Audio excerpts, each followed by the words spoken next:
Assalomu alaykum qadrli kuzatuvchilar. Ushbu videomiz davomida funksiyaning grafik tasvirlanganda quyidagicha misollarni yechishni o'rganib o'tamiz. Misolimizda k va l oralig'ida fx funksiya tasvirlangan ekan.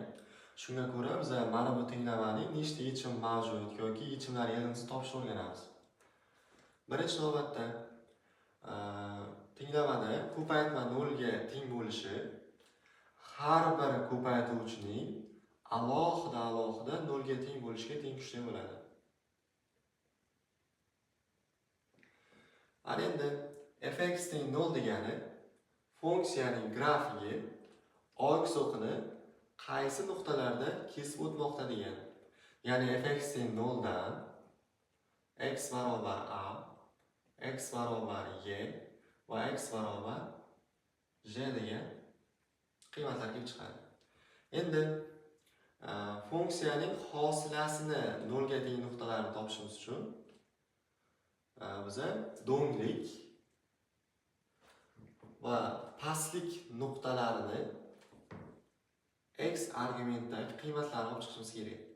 Ya'ni funksiyaning do'nglik va pastlik nuqtalariga x dan qaysi qiymatlar qo'yilganligini olsa, funksiyaning hosilasini 0 ga aylantirilayotgan nuqtalarni olamiz funksiyaning o'zining ma'lumotida.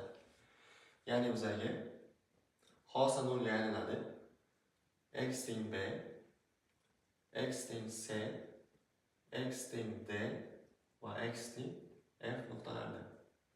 Demak, ushbu misolimizning yechimi, tenglamamizning yechimi x teng a, y, j, b, c, d, f. Yechimlar yig'indisi so'rasa, shu yechimlarni qo'shib chiqishimiz kerak.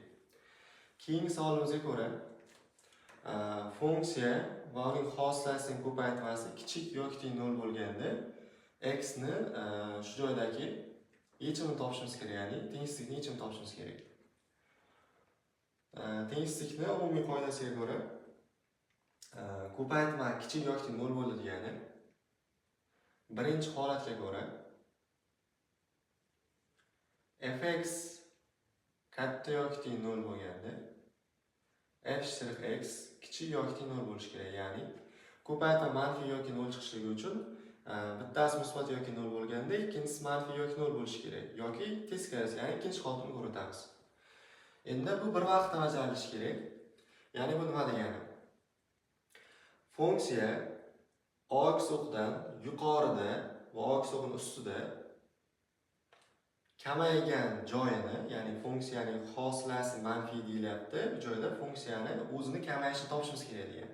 Ikkala fikrni umumlashtirsak, funksiya x o'qdan yuqorida kamaygan oraliqni topishimiz kerak. Ya'ni x o'qdan yuqori qismda funksiyaning kamayish chizig'ini qaysi oraliqda tegishligini ko'rishimiz kerak. Bizga mana b dan c gacha va d dan y gacha bo'ladi.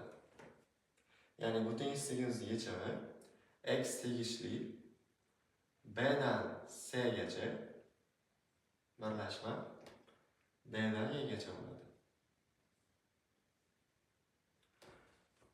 Ikkinchi holatdagi yechimimiz ana endi funksiya kichik yoki teng 0 bo'lganda uning hosilasini katta yoki teng 0 ligini tekshirishimiz kerak. Ya'ni ikkalasini birgalikda umumlashtirib yechim olishimiz kerak, qanoatlantirayotgan yechimini.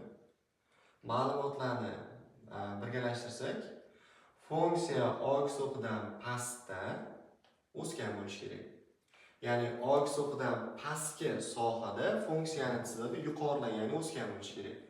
Bizga k dan a gacha shu jarayon bor va f dan j gacha shu jarayon bor. J dan l gacha olayotgan bo'lsak, agar mabodo bu joyda funksiya yuqorida bo'lib, mana bu shart buzib qo'yadi. Shuning uchun bizga f dan j gacha, ya'ni pastda o'sgan joy olishimiz kerak.